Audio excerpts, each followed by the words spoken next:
If she walks away, don't rush to label it, not as rejection, not as failure, not as the end. Most men try to regain control by acting. Stoicism teaches something different. Control begins with perception. Today, we're uncovering what her walking away really means and how recognizing it changes the way you move, think, and carry yourself from this point forward.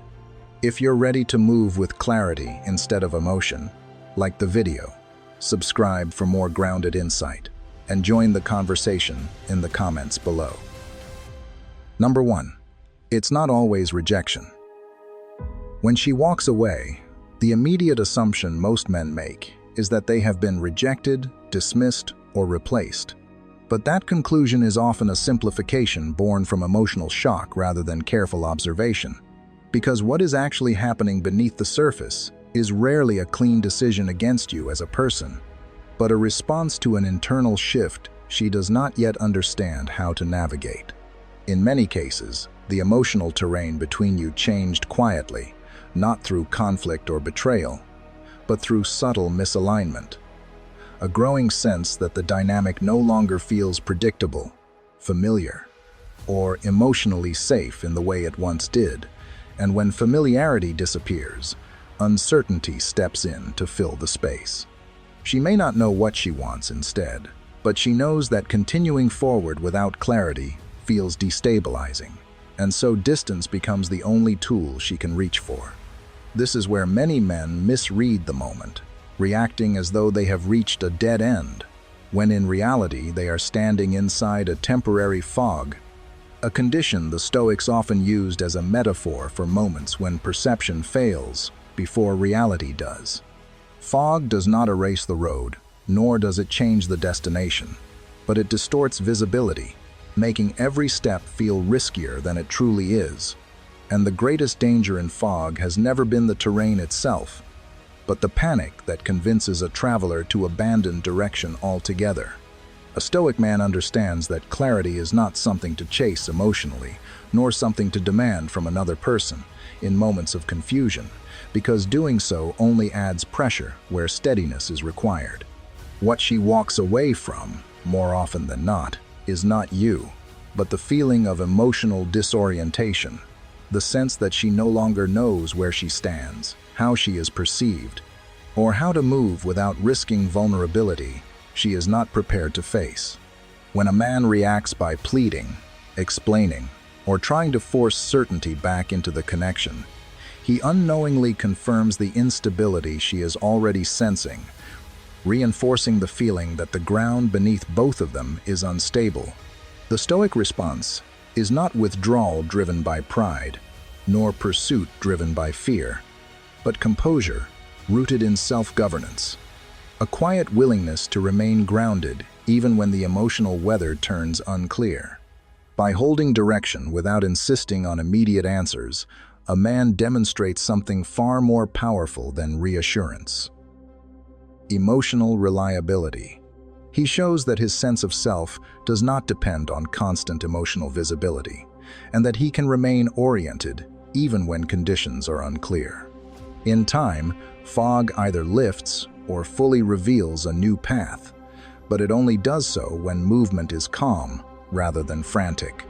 When she walks away under these circumstances, it is often not a verdict, but a pause, and how you stand during that pause quietly determines what meaning the distance eventually takes.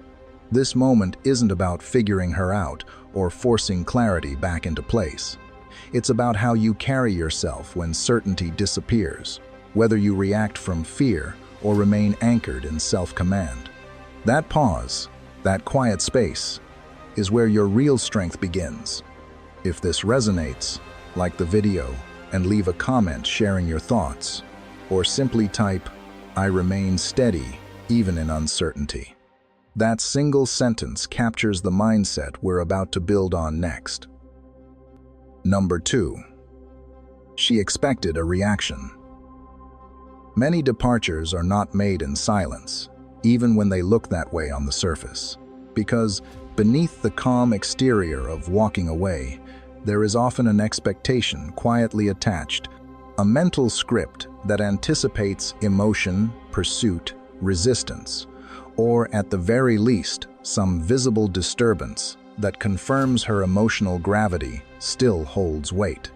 In her mind, distance is not merely an exit, but a signal sent outward, and signals are meant to be received. She expects questions that ask her to explain herself, gestures that try to pull her back into certainty, or emotional turbulence that proves the connection still has leverage. When none of that arrives, when the space she creates is met not with collapse, but with stillness, the absence of reaction begins to echo louder than any argument ever could. This is where the dynamic subtly reverses, because reaction has always been the currency of emotional influence. As long as departure produces visible effect, reassurance, urgency, emotional labor, or even anger, the one who leaves retains a sense of control over the emotional field. Stoic warriors understood this principle long before it was framed as psychology. They were trained not to hold formation because fear vanished, but because discipline overrode impulse, and once formation held, chaos lost its advantage. The battlefield did not change, the pressure did not disappear, but the power shifted the moment panic failed to spread. When you do not break formation emotionally, when you do not rush forward to restore balance at the cost of your own center, something unfamiliar happens on her side of the distance. The move that was meant to provoke response meets quiet stability instead. And that stability creates uncertainty, because it removes her ability to predict what comes next. Without reaction, there is no confirmation that the departure achieved its intended emotional effect, and without that confirmation, control quietly dissolves. This does not mean she feels defeated, nor does it mean regret arrives immediately, but it does mean the dynamic no longer unfolds on terms she expected. Emotional influence depends on responsiveness, not dominance, and when responsiveness disappears, the entire structure has to be reevaluated. A Stoic man does not remain still to send a message, nor to punish, but because he understands that impulse-driven reaction weakens position, clarity, and self-respect. By holding his ground internally, he demonstrates that his emotional balance is governed from within, not pulled outward by movement elsewhere.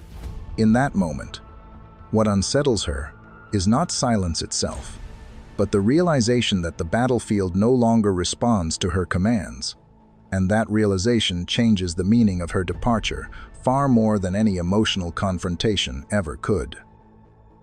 Number 3. Comfort disappeared before feelings did. When she walks away at this stage, it is rarely because her feelings for you evaporated overnight, but because the emotional comfort that once surrounded the connection quietly dissolved long before she could explain what was happening, leaving her disoriented rather than indifferent. Emotional comfort is not the same as attraction, nor is it the same as desire. It is the invisible structure built from predictability, from knowing how someone will respond when tension appears, how quickly they will reach out when distance grows, and how reliably their emotional availability can be accessed without risk. Over time, comfort becomes the silent assurance that nothing truly unstable can happen, because the other person will always adjust, soften, or compensate when uncertainty arises. When that structure begins to weaken, even subtly, the experience can feel deeply unsettling, because comfort operates beneath conscious awareness. She may still feel drawn to you, still think about you, still sense emotional attachment, yet something no longer feels secure in the same way. The familiar rhythm of emotional exchange no longer produces the same reassurance, and without that reassurance, the connection feels exposed. What she responds to is not the loss of feeling, but the loss of emotional cushioning, the absence of a predictable response that once made closeness feel safe and controllable. The Stoics often compared comfort to leaning against a wall, not because the wall is exciting or inspiring, but because it offers support without requiring attention. As long as the wall remains fixed, leaning feels effortless. and its presence fades into the background. But when the wall shifts, even slightly, the shock is immediate, not because the wall disappeared, but because reliance was exposed. When you stop functioning as the emotional structure she unconsciously leaned on, the experience registers as loss, even if desire and attachment still exist beneath the surface. This is where many men misunderstand the moment, believing that restoring comfort means restoring closeness, when in reality comfort that is rebuilt through emotional overextension only deepens dependency and weakens respect. A Stoic man understands that being emotionally available does not mean being structurally responsible for another person's sense of stability. He remains present without becoming predictable, steady without becoming reactive, grounded without compensating for discomfort that is not his to manage.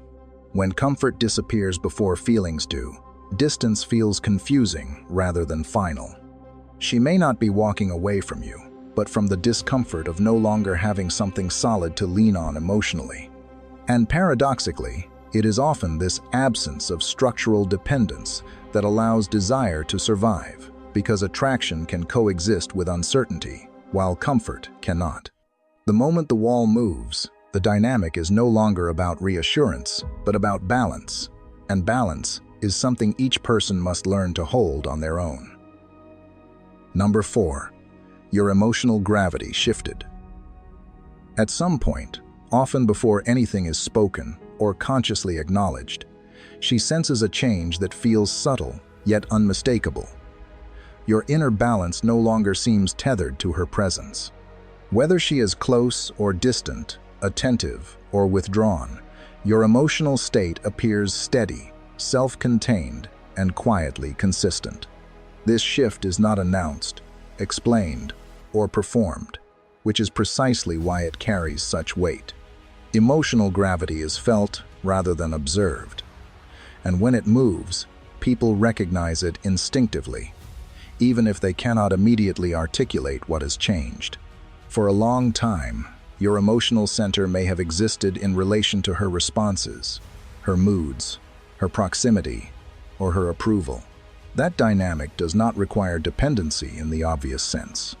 It can exist even in relationships that appear healthy on the surface. But when your sense of equilibrium begins to return inward, when your reactions soften and your presence stabilizes regardless of external fluctuation, the emotional field between you changes. She no longer feels like the reference point around which your internal state subtly orbits, and that realization carries more impact than words ever could. The Stoics use the image of a weighted compass to describe inner alignment, a tool designed to return to center no matter how violently the ship moves. Storms may toss the vessel, waves may obscure the horizon, but the compass does not argue with the sea or chase stillness. It simply settles back into true direction once disturbance passes.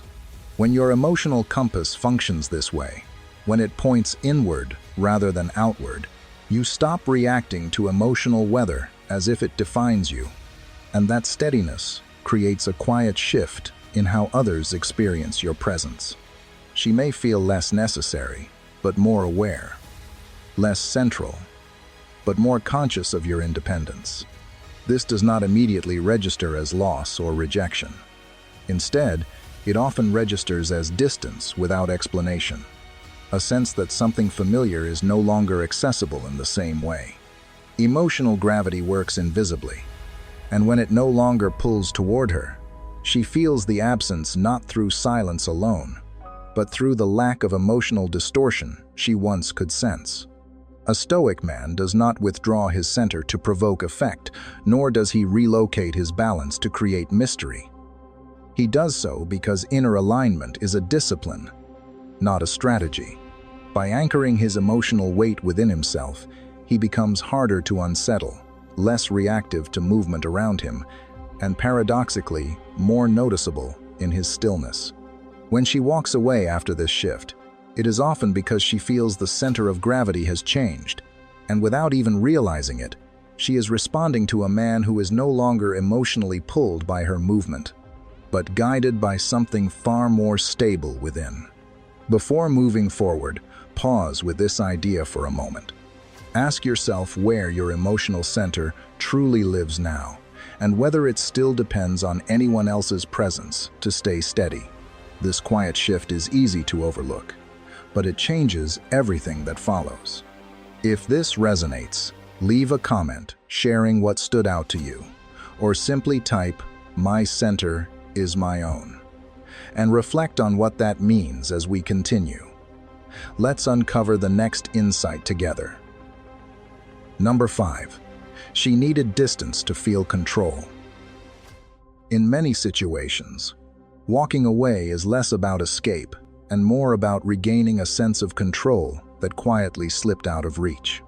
Distance can feel empowering, not because it resolves confusion, but because it creates the impression of leverage, the belief that by stepping back, she is once again shaping the emotional field rather than being shaped by it. Control, in this sense, does not require dominance or intent.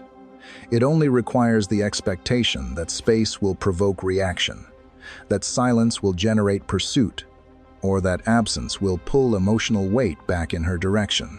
Distance offers the comforting illusion that influence has been restored. From afar, it becomes easier to imagine that the other person is unsettled, waiting, or recalibrating around the gap. This belief temporarily soothes uncertainty, because it replaces ambiguity with imagined effect. But this form of control is inherently unstable, because it depends entirely on the emotional responsiveness of someone else. The moment that responsiveness disappears, the illusion has nothing left to stand on. Stoicism has long warned against power that is borrowed rather than owned. The Stoics compared it to standing on a ladder held by another person. It may elevate you temporarily, but your balance is never truly yours, and the moment the support shifts, the fall is immediate. Emotional leverage works the same way. As long as your distance causes reaction, reassurance, or visible emotional movement, the ladder remains in place. When reaction fades, when stillness meets withdrawal, the structure collapses silently. When you stop reacting to distance, not with coldness, but with composure, something disorienting happens on her side of the dynamic. The space she created no longer produces the effect she anticipated, and without that effect, distance loses its purpose. What once felt like control begins to feel like isolation, not because you did anything wrong, but because the emotional mechanism no longer functions. The ladder is no longer being held, and suddenly she is forced to stand on her own emotional ground. A Stoic man does not remove support out of resentment or calculation. He simply refuses to outsource his emotional stability to someone else's movements. By doing so, he demonstrates that his peace is not contingent on proximity or reassurance, and that his inner balance cannot be manipulated through absence. This is not a display of power, but a reclamation of it, because true control in Stoicism is always internal. When she walks away seeking leverage and finds none, the meaning of her distance changes. It is no longer a position of strength, but a mirror reflecting the limits of influence that depended on reaction. In that moment, what collapses is not the connection itself, but the illusion that distance alone could command it. Number 6. She thought you'd wait. In many cases, when she walks away, there is an unspoken assumption carried quietly beneath the decision, the belief that time will remain suspended, that the emotional door will stay open, and that you will remain stationed exactly where she left you. Available but inactive, present but paused. This assumption is rarely malicious or even conscious. It is often rooted in familiarity, in the history of how you responded before, in the quiet expectation that emotional access does not expire simply because distance has been introduced. Waiting, in her mind, feels natural, almost inevitable, because it aligns with the version of you she knew, the one who adjusted, lingered, or remained emotionally reachable regardless of uncertainty. What she does not always anticipate is the internal shift that occurs when a man stops organizing his life around anticipation rather than direction. Waiting without clarity can feel like loyalty at first, but over time it becomes stagnation, a subtle form of self-abandonment disguised as patience. The Stoic philosophers warned against this kind of suspended existence, comparing it to standing guard at an abandoned gate, faithfully protecting an entrance that no longer leads anywhere meaningful. The guard is not noble for his endurance. He is misdirected, expending energy on something that no longer serves a purpose. A disciplined man understands that movement is not betrayal, and progress is not punishment. When he continues forward, he is not closing the door out of bitterness or resentment, but because self-respect demands alignment between time, effort, and direction. Remaining emotionally stationed in a place defined by uncertainty drains clarity and weakens presence. And Stoicism teaches that presence is a responsibility, not something to be surrendered indefinitely for the comfort of another. When she realizes that you did not wait, that your life did not pause, that your emotional position did not remain preserved for her return, the realization carries a different weight than rejection ever could. It is not that you chose against her, but that you chose yourself without asking permission.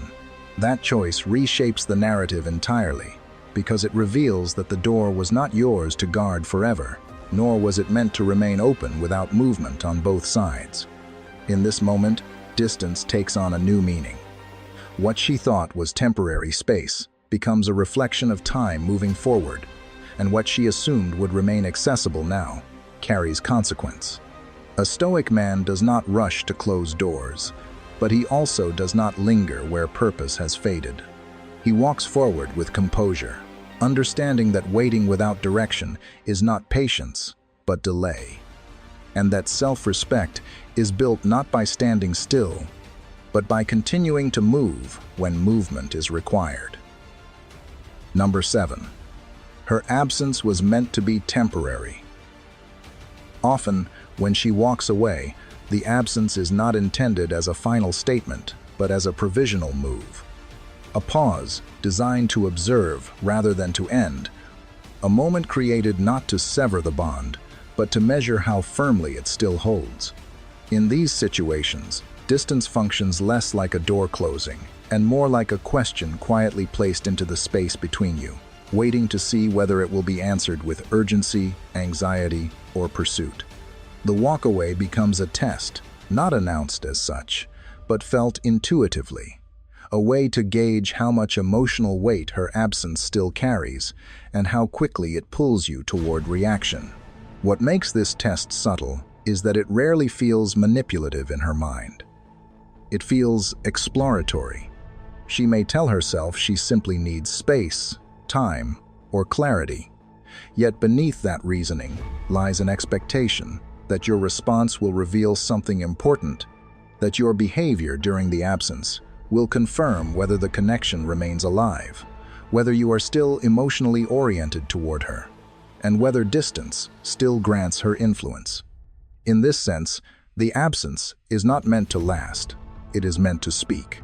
Stoicism offers a crucial distinction here, one that changes how this moment unfolds entirely.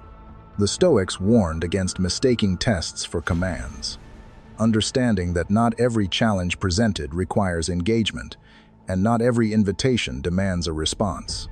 Just because something is placed in front of you does not mean it deserves your energy, your explanation, or your emotional movement.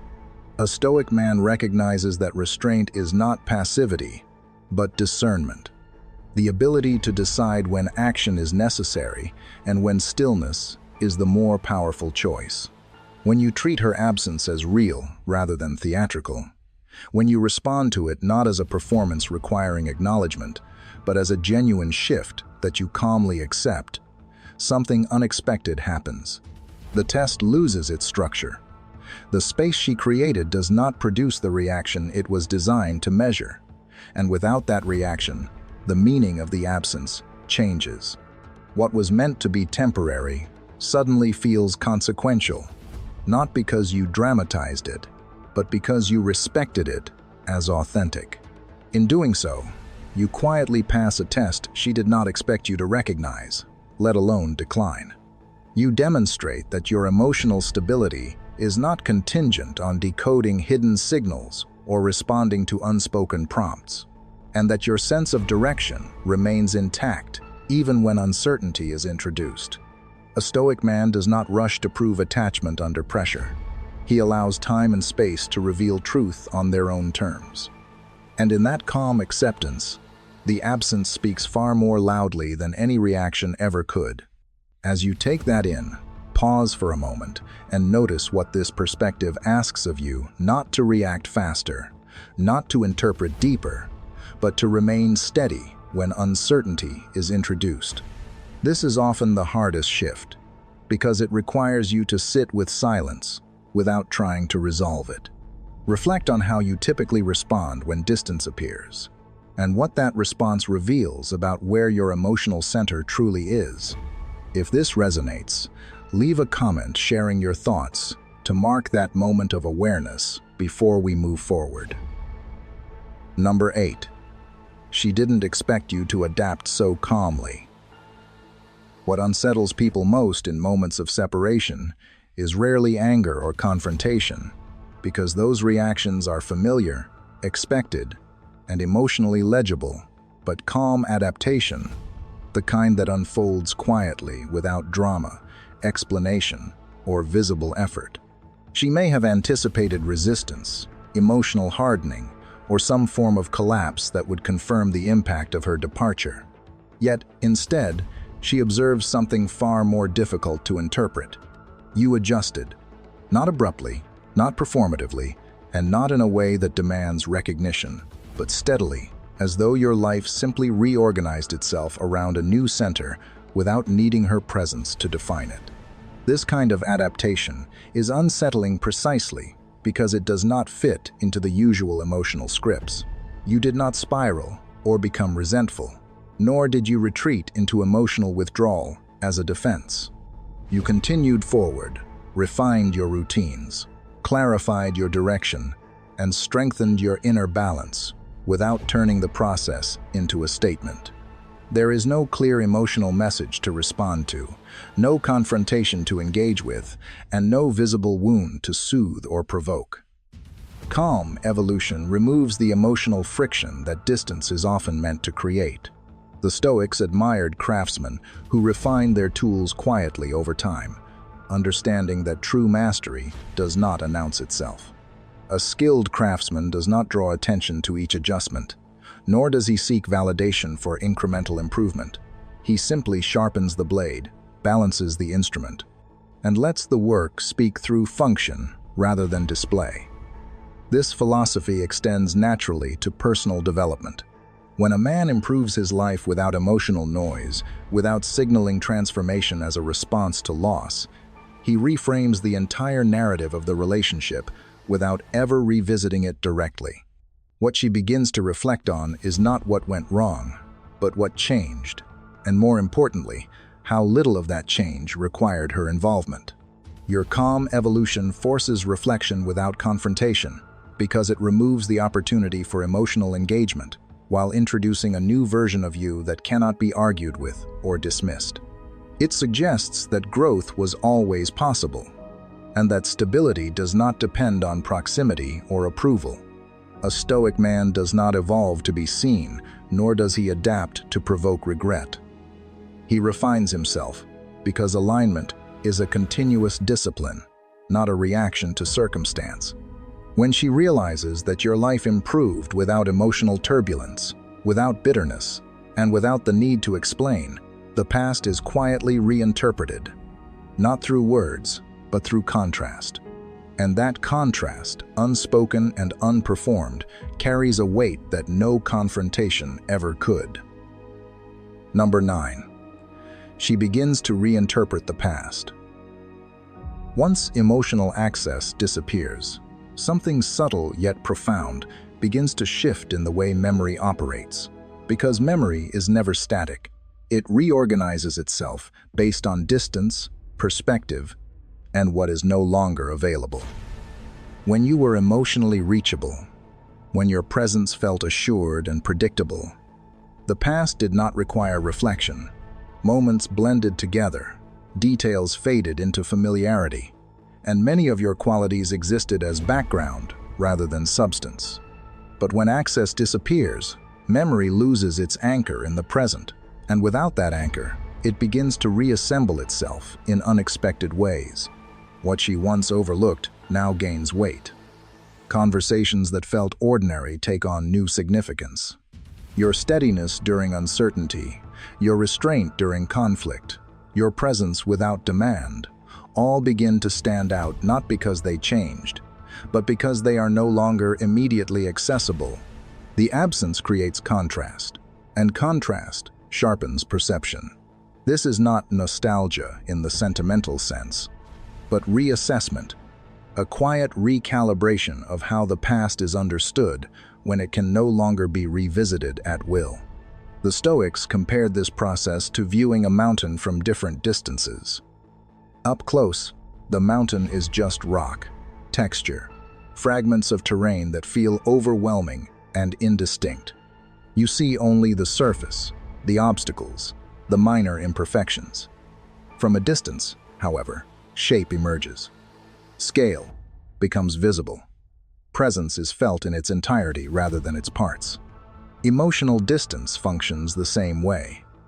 When you are no longer emotionally reachable, the noise of immediacy fades, and the broader outline of who you were begins to come into focus. This reinterpretation does not happen because you demand it, nor because she is searching for meaning. It happens because the mind seeks coherence when access is removed. Without the ability to test, question, or re-engage emotionally, memory becomes the only available reference, and memory reshapes itself around what now feels rare rather than familiar. The past reorganizes, not to idealize, but to understand. A Stoic man does not attempt to manage this process. He does not revisit old ground to clarify his role, nor does he seek to influence how he is remembered. Stoicism teaches that reputation, like memory, is external and therefore not fully within one's control. What remains within control is conduct, and when conduct has been consistent, composed, and self-respecting, distance naturally reveals it. As she stands farther from the emotional mountain, she begins to see what was previously invisible. Not because you changed the past, but because you stepped out of reach. And in that space, memory does what it always does when immediacy fades. It reorders itself around what mattered more than it once appeared to. Number 10. Walking away changed her view of you. When she walked away, she may have believed that the distance would diminish your presence, that absence would blur your significance, or that without constant emotional exchange, you would slowly fade into something less defined. Yet what often happens instead is the opposite. The moment you stop trying to hold everything together, stop negotiating meaning, reassurance, or continuity, her perception of you begins to shift in ways she did not anticipate. You are no longer framed as the man who struggled to preserve the bond, but as the man who remained intact when the structure around him gave way. This distinction matters deeply because there is a fundamental difference between being connected and being whole. When a man is seen exerting effort to stabilize a dynamic at any cost, his identity becomes intertwined with the relationship itself. His value appears contingent on participation, on emotional labor, on constant adjustment. But when he steps back without resentment, without collapse, and without attempting to renegotiate his position, something solid emerges. He becomes less flexible in appearance, but more coherent in presence. The Stoics valued statues carved from a single stone, not because they were immovable, but because they were complete. A statue pieced together from fragments may resemble wholeness, but its seams are visible, its integrity dependent on external support. A figure carved from one block does not require reinforcement. Its form exists because the stone itself was sufficient. In the same way, when you do not negotiate your worth after loss, when you do not seek to explain yourself into relevance, your image becomes more defined rather than diminished. Silence plays a powerful role in this transformation, not the silence of avoidance or punishment, but the silence of alignment, where words are unnecessary because conduct has already spoken. Each day that passes without emotional bargaining sharpens your outline in her mind. You are no longer associated with effort or instability, but with steadiness, with a quiet refusal to fragment yourself for the sake of comfort or familiarity. A Stoic man understands that dignity is not asserted, it is revealed through restraint. By remaining whole when things fall apart, he communicates a truth that cannot be argued with or undone. Walking away did not erase you. It clarified you. And in that clarity, her view of you shifts from someone defined by the relationship to someone defined by himself. A figure whose presence does not rely on attachment to maintain its form. What matters now is not how she interprets this shift, but how you understand it. Take a moment to sit with the idea that wholeness does not come from being chosen, explained, or preserved through effort, but from remaining aligned with yourself when circumstances change. Reflect on where you may have once tied your sense of stability to being needed, and notice how different it feels to stand complete without filling silence or seeking response. If this perspective resonates, let it settle before moving forward. Clarity often arrives quietly. Number 11. It forces you into your strongest position. Here is the final truth that only becomes visible once everything else has settled. Whether she returns or not, quietly loses its importance. Not because you stop caring out of bitterness or pride, but because your internal position has shifted to a place where outcomes no longer define your stability. What once felt like the central question, will she come back? Will this be restored? Will the story continue gradually dissolves, replaced by something far more grounded? The realization that your life no longer hinges on someone else's decision. This is not emotional detachment in the cold sense, but emotional sovereignty, the ability to remain whole regardless of external movement. Stoicism teaches that a man's strongest position is never outcome-based, because outcomes live outside his control and are therefore unreliable foundations for peace. What is within his control is alignment, the quiet consistency between values, actions, and direction. When you stop orienting your behavior around winning someone back, proving something, or preserving an image, and instead act from internal coherence, you occupy a position that cannot be destabilized by departure or return. Your strength no longer fluctuates with circumstances. It is anchored in choice.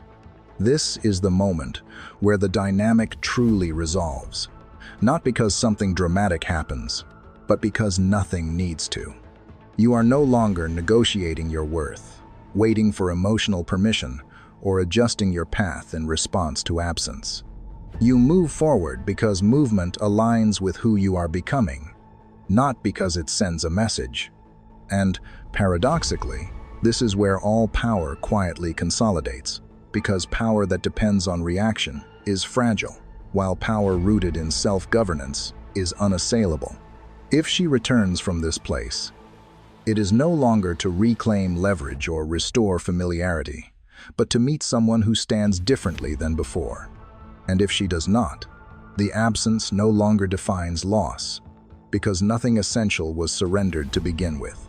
Stoicism does not promise reunion or closure. It offers something far more durable: peace without compromise, strength without performance, and clarity that does not require agreement from anyone else. When your actions match your values, when your direction remains steady regardless of who stays or leaves, you stand unshaken. That is power without permission, peace without negotiation, and strength that does not announce itself because it no longer needs to. To conclude, What her walking away ultimately reveals is not a verdict on your worth, but a turning point in your alignment. When emotion no longer drives your interpretation, clarity replaces urgency.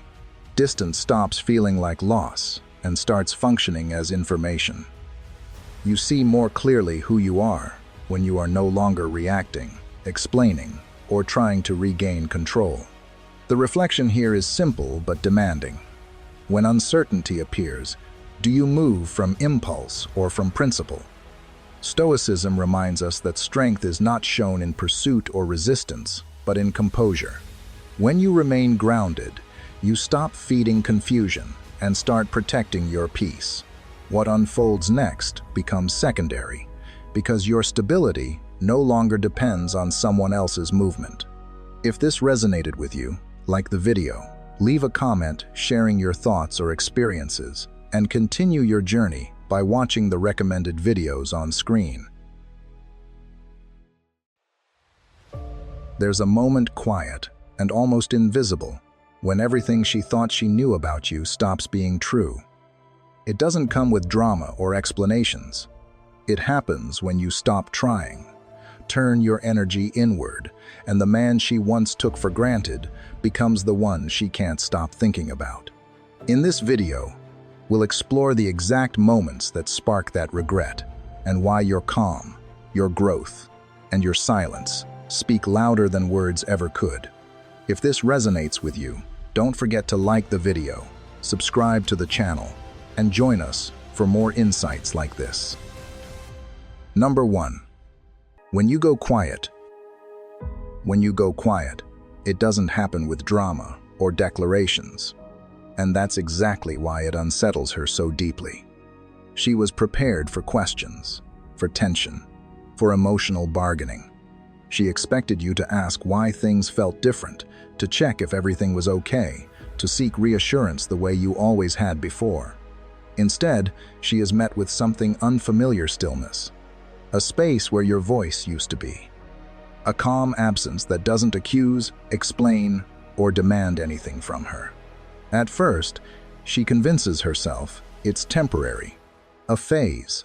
She assumes you'll return once the silence has run its course, because in her experience, you always did. But as time stretches on and your quiet doesn't break, something inside her begins to shift. Not panic yet, just discomfort. The realization that she is no longer being pursued, reassured, or emotionally centered in your world starts to press against her ego in ways she can't easily dismiss. What unsettles her most is that your silence doesn't feel reactive. You didn't disappear to prove a point. You didn't withdraw to provoke guilt or fear. You simply stepped back because your inner balance began to matter more than being understood. And that difference changes everything. Slowly, she starts replaying moments. She once brushed past messages she delayed, effort she assumed would always be there. Your presence she took as permanent rather than chosen. From a Stoic perspective, this is the moment you choose governance over reaction. You stop outsourcing your peace to someone else's consistency.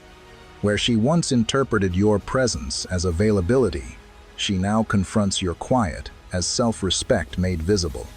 Silence becomes a mirror, and in that mirror, she sees not your absence, but her assumptions. As the quiet holds steady, she begins to wonder if the door is still open, or if she walked past it too casually, believing it never could close. The regret doesn't arrive as panic at first. It arrives as recognition, a slow, heavy understanding that something solid slipped away without noise or conflict. A Stoic man knows withdrawal is not abandonment, but alignment. And when you leave without bitterness or explanation, you leave her alone with a truth she can't argue with. You didn't go quiet to hurt her. You went quiet to hear yourself again. That is the exact moment regret takes root. Number 2, when you stop chasing. When you stop chasing, the change doesn't announce itself through silence alone, but through absence of effort. And that absence is what quietly destabilizes her sense of control. She was used to motion, to momentum that you supplied, to knowing that even if she pulled away, there would be footsteps behind her, steady and patient. Chasing had become the invisible glue of the connection, something she rarely acknowledged because it was always there.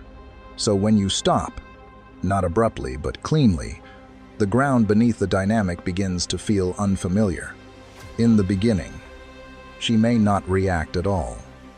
She continues as if nothing has changed, assuming that if she waits long enough, you'll reappear and restore the balance. But as days pass, and there is no pursuit, no follow-up, no attempt to realign things, a subtle unease takes hold. The absence of your initiative forces her into a position she never occupied before. The one who must now sit with the distance instead of creating it. And that shift is uncomfortable because it removes the safety net she never realized she was leaning on. What matters here is not that you stopped chasing, but how you stopped. There was no anger, no ultimatum, no emotional protest. You simply withdrew your energy from a place where it was no longer being met. That calm refusal to overextend yourself reframes the entire past in her mind. She begins to see that what she once interpreted as devotion may also have been self-sacrifice, and that your decision to stop was not impulsive, but inevitable. Stoicism teaches that strength is not found in pursuit, but in self-command. Detachment, in this sense, is not coldness, but clarity. You are no longer reacting to her distance by closing the gap for her. You allow reality to unfold without interference, trusting that what is meant to remain will step forward on its own. And this is where the regret starts to form. Not as longing, but as awareness. She starts connecting moments she once overlooked, times when you showed up despite uncertainty, times when your effort compensated for imbalance. Now, with no one chasing, those moments return with weight. The regret doesn't come from missing you reaching out, but from realizing that you stopped because you finally chose yourself without needing permission. And in that realization, she understands something too late. What she took for granted wasn't your attention, but your willingness to keep choosing her, even when it cost you peace. Before we move forward, pause here for a moment. Notice how much power lives in what wasn't done, in the choice to stop filling the space, to stop proving, to stop chasing. That absence is not empty, it's revealing. Ask yourself where you've been supplying effort that was never truly met, and what shifted the moment you stepped back. If this resonates, take a second to reflect on it and share your thoughts in the comments. Your insight might help someone else see their own turning point more clearly. Number 3. When you stay calm. When you stay calm, it quietly dismantles the last strategy she didn't even know she was using. By this point, she senses that something has changed, but she doesn't yet understand how deep it runs, so she tests the surface. A sharp remark slips out where softness used to be. A passive dig is disguised as honesty. A subtle provocation is delivered casually, almost playfully, not to start a fight, but to check for movement, to see if there is still emotional friction to grab onto. Because as long as you react, she knows the connection is alive. But instead of rising to meet the tension, you remain steady. Your voice doesn't harden. Your words don't rush to defend or explain. There is no spike, no collapse, no emotional swing she can point to and say, "There he is." And in that moment, something inside her falters, because calm cannot be pulled into chaos, and it offers no leverage. You're not indifferent, but you're no longer reactive, and that distinction is deeply unsettling. What she feels then is not rejection, but irrelevance. Her storm no longer moves you. The emotional weather that once dictated your tone, your mood, your urgency, now passes through without consequence. You listen without absorbing. You respond without engaging the turbulence. And slowly, She realizes that the power dynamic has inverted, not through force, but through composure. You are no longer trying to be understood. You are simply being aligned. From a Stoic perspective, this is inner command in its purest form. Strength is not loud. It doesn't announce itself through dominance or distance. It reveals itself through consistency under pressure. While chaos demands reaction, calm demands nothing.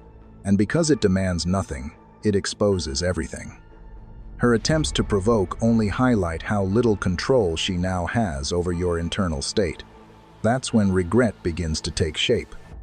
Not as guilt, not as longing, but as a sharp awareness that she once had access to your emotional core, and now she doesn't. She remembers how easily your energy used to shift in response to her moods, how quickly you would engage, explain, or soften the tension.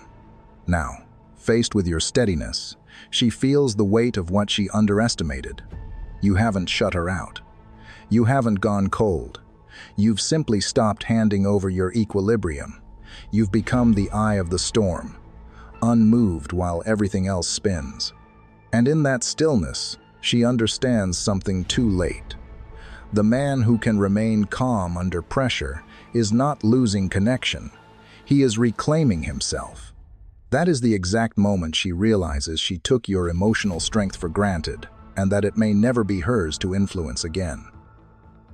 Number 4. When she sees you glow. When she sees you glow, it doesn't happen in a dramatic reunion or a carefully staged moment. It happens quietly, almost accidentally, while she's scrolling without intention, killing time, not looking for you at all. And then there you are, not posed, not trying, not signaling anything, just existing in a way that feels settled. And for the first time since everything changed, she doesn't just glance, she really looks. What stops her isn't your appearance alone, it's the absence of strain, the ease in your expression, the sense that you are no longer carrying something heavy. You don't look like someone proving a point or trying to show what she lost. You look like someone who has stopped negotiating with life. There's a calm in you that wasn't there before, a quiet coherence that can't be faked, and that's what unsettles her most. Because she remembers how restless you used to be, how much of your energy was tied to the connection, how often you adjusted yourself to keep things stable. At first, she tells herself it's an illusion, a good day, a flattering angle. But the more she notices, the harder it is to dismiss. This glow isn't performative. It doesn't reach outward for validation. It's inward-facing, grounded, self-contained. You didn't improve to be seen. You improved because something inside you finally aligned. And that distinction changes the meaning of everything she remembers. She begins to understand that your growth didn't come from her absence, but from what her absence forced you to confront. You stopped orbiting someone else's gravity and learned how to stand in your own. In Stoic terms, this is not revenge, it's transcendence. You didn't seek to wound her pride or prove her wrong. You simply became unlike the version of yourself that was shaped by the injury. That's when regret deepens, because it's no longer about losing you. It's about realizing she never truly saw you at your strongest. She knew the version of you that was available, accommodating, emotionally invested. She did not know the version that emerges when a man chooses inner order over emotional noise. And now, seeing you grounded and whole, she understands something painful. She didn't lose you to someone else, and she didn't lose you to time. She lost access to a man who found himself.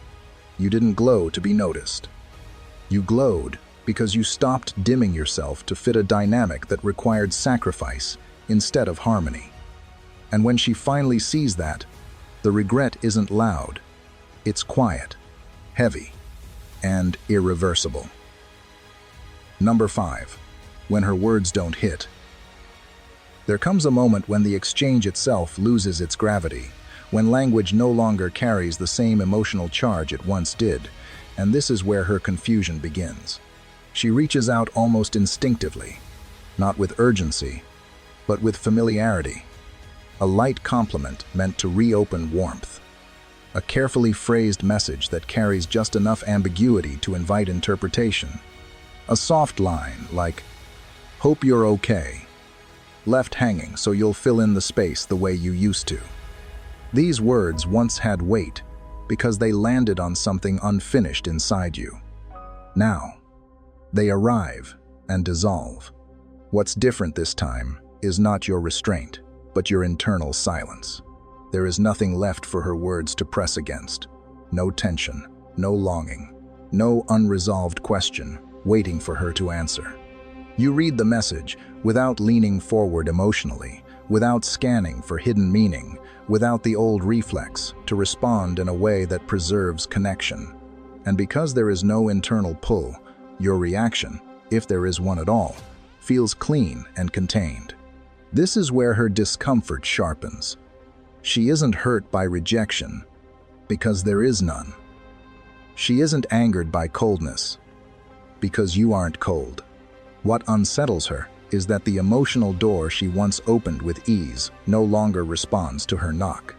The familiar influence is gone, and in its place, there is clarity. You no longer negotiate with words that offer no direction. You no longer cling to fragments when you've stepped into something whole. Stoicism speaks directly to this shift. A man who has resolved his inner conflict does not need to react outwardly. He sees intention clearly, but he is no longer compelled by it.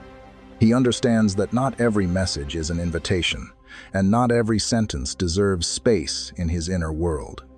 Silence, in this case, is not avoidance. It's discernment. That's when regret forms not dramatically, but quietly. She begins to sense that her words no longer shape the emotional field between you. They reflect instead. They show her where her reach ends. Before, she held power without realizing it, because your openness gave her room to move you. Now, your indifference feels like a mirror, steady and unflinching, showing her that the dynamic has closed. You didn't shut her out. You simply finished the conversation within yourself. And once a man reaches that point, language loses its leverage. Her words don't miss because you're numb. They miss because there's nothing left unresolved to strike. That is the moment she understands what she took for granted, not your attention, but your inner availability. Let this settle for a second. Not as a lesson, but as an experience you may recognize. That quiet point where you realize nothing inside you is waiting anymore, where the urge to respond has been replaced by something steadier and more complete. That recognition matters because it marks a shift most people never consciously notice. If this struck something familiar in you, reflect on what changed internally, not in her behavior, but in your own sense of calm and resolve. And if it resonates, leave a comment sharing your thoughts, or simply type, "My control is within," below. Let's move on and find out what happens next. Number 6. When you don't look back. When you don't look back, that's when the realization settles in with the most weight, because nothing is actually stopping you. The door is still open. There's no final argument, no dramatic collapse, no irreversible moment that seals the ending, no blocked paths, no burned bridges. You could reach out at any time. You could revisit the conversations, the shared history, the version of the relationship that once felt safe and familiar. From the outside, it almost looks unfinished, like a pause rather than an ending. And that's exactly why your refusal to turn around carries such gravity. It isn't forced. It isn't reactive. It's chosen. At first, she assumes hesitation. She tells herself, "You're thinking things through," that you just need time. She expects memory to soften you, emotion to resurface, nostalgia to do what it has always done before. For a long time, emotion was enough to pull you back into orbit. It worked because you were still emotionally available to the past. But what she doesn't see is that your stillness isn't uncertainty, it's resolution. You're not standing still because you're unsure which direction to go. You're standing still because nothing behind you has the power to call you anymore. This is where regret deepens, because your lack of return isn't fueled by bitterness or pride. There's no anger to argue with, no resentment she can dissolve, no emotional wound she can apologize for and reopen the door. You didn't leave to punish. You didn't withdraw to make a point. You left in understanding. Somewhere, quietly, without drama or declaration, you recognize that revisiting the past no longer aligned with the man you were becoming. And growth like that doesn't announce itself. It doesn't negotiate or explain. It simply steps forward and doesn't turn around. What unsettles her most is the absence of longing. She begins to realize you're not fighting the urge to go back. You're not exercising willpower or restraint. You're not convincing yourself to stay away. You're free of the urge altogether. And that absence of need is heavier than any argument, louder than any goodbye. It tells her the connection didn't end because something exploded or failed catastrophically, but because you evolved beyond it. The relationship didn't break, you outgrew it. From a Stoic perspective, this is the highest form of independence. Freedom doesn't come from forcing yourself to resist what you desire.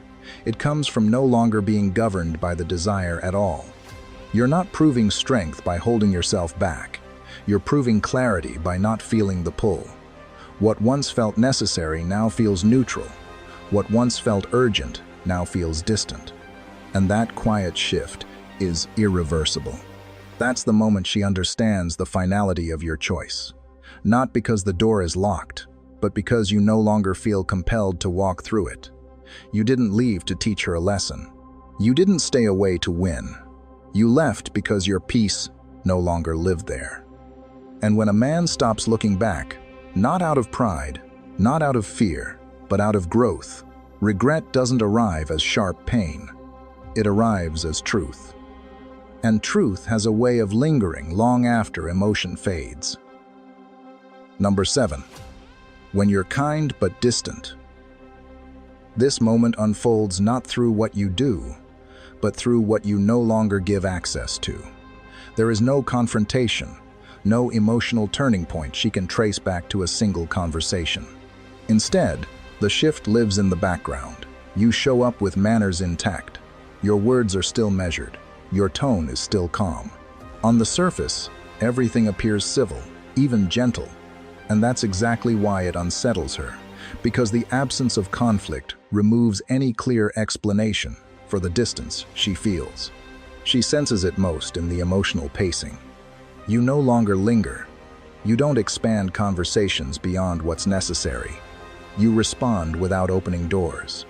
Where there used to be emotional invitation, there is now polite closure. Not coldness, not hostility, but containment. She can't accuse you of withdrawing love, because you're not withdrawing warmth. What you've withdrawn is access, and access, once gone, is impossible to demand back. This creates a unique kind of regret, because it doesn't trigger urgency at first. It triggers disorientation. She finds herself wondering when the shift happened, replaying interactions to locate the moment she lost ground. But there is no single misstep. The wall didn't rise overnight. It formed quietly, brick by brick. Each time you chose self-respect over emotional accommodation. Each time you refused to collapse your boundaries, just to preserve familiarity. From a Stoic perspective, this is inner order made visible. Stoicism is not about suppressing warmth or cutting people off. It's about refusing to let external chaos dictate internal structure. You didn't distance yourself to punish her. You distanced yourself to remain aligned. And alignment doesn't announce itself. It simply changes the way energy moves.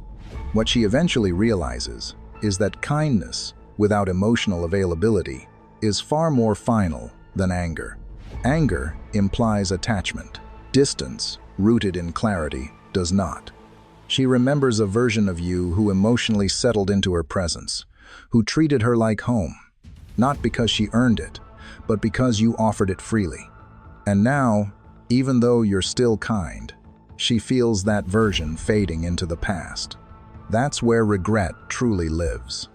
Not in missing your messages or your attention, but in understanding that she lost a man who once made room for her at the deepest level.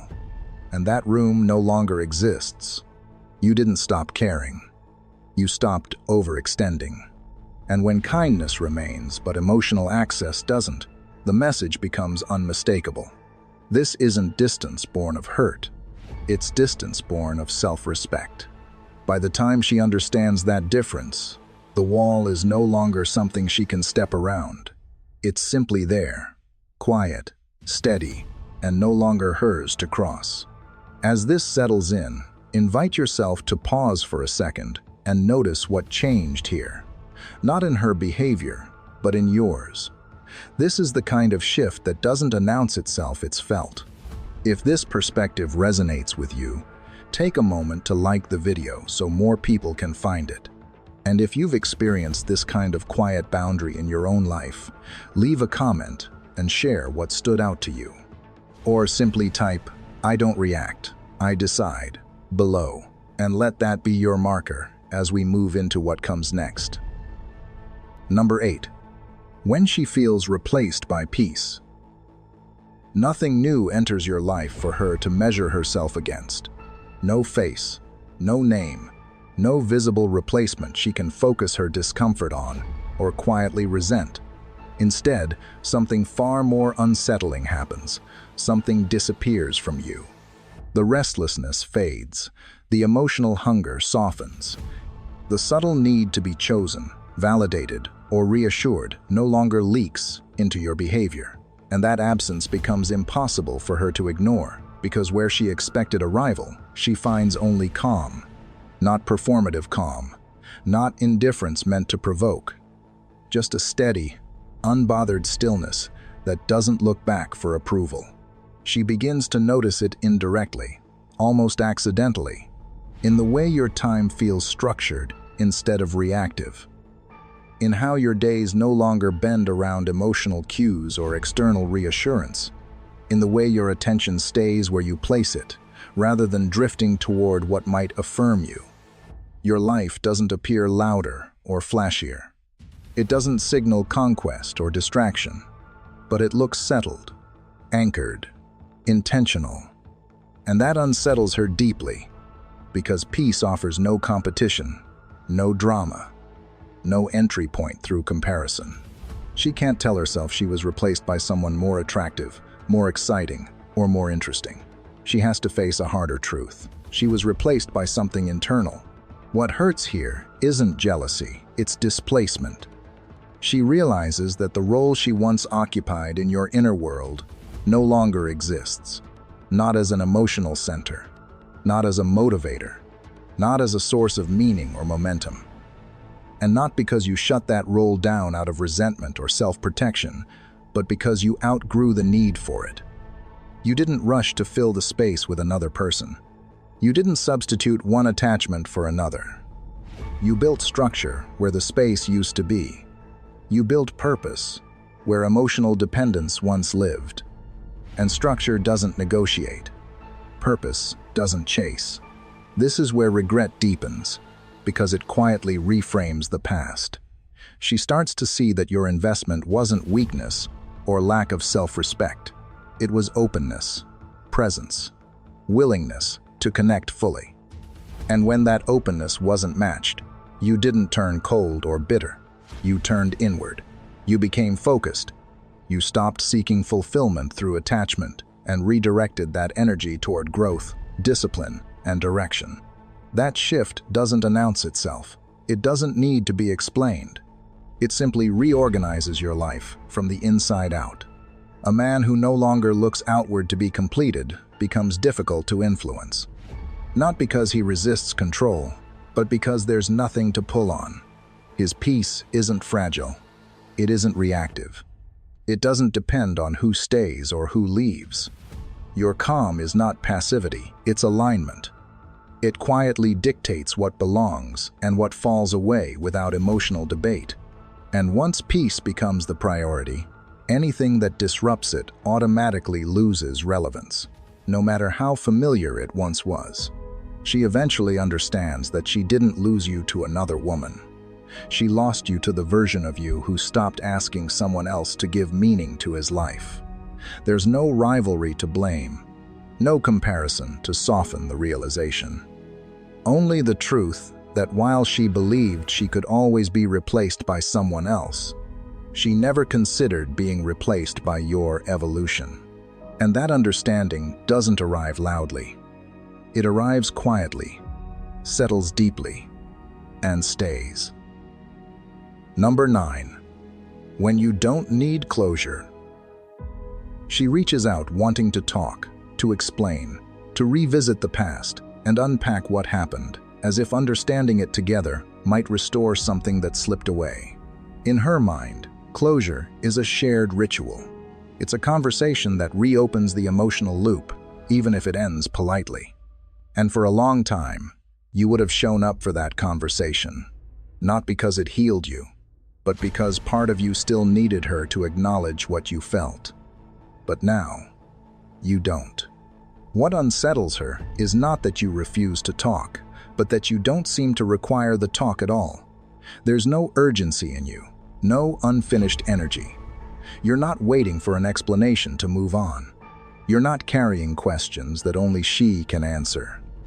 You've already made peace, and you did it privately, without witnesses, without validation, without her permission. And that's what changes everything. She realizes then that the emotional orbit has broken. You're no longer circling her, waiting for clarity, approval, or resolution. You've stepped out of the gravity field entirely. And that realization stings, in a way arguments never could, because it means she no longer plays a central role in your inner life. The story is finished on your side, even if it remains unfinished on hers. From a Stoic perspective, this is self-mastery at its most subtle.